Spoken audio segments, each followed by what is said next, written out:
ताज़ा तरीन वीडियोस के लिए हमारा YouTube चैनल सब्सक्राइब करके बेल आइकन प्रेस करिए ताकि आपको मिले हर अपडेट सबसे पहले।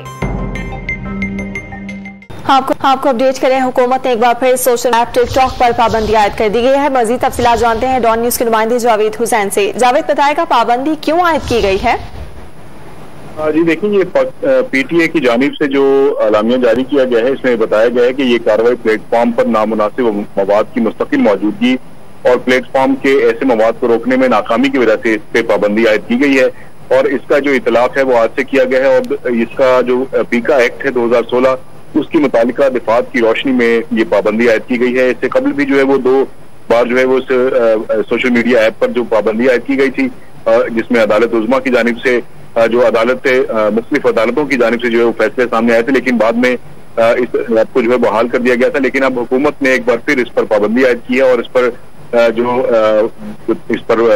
जो तशवीश का इजहार किया गया है कि इस ऐप पर नामुनासिब मवाद अब भी मौजूद है, जिसमें जो टिकटॉक की जो इंतजामिया है वो इसे हटाने में नाकाम रही है, जिसकी बुनियाद पर यह पाबंदी आयद की गई है। बहुत शुक्रिया आपका तफसीलात से आगाह करने के लिए जावेद।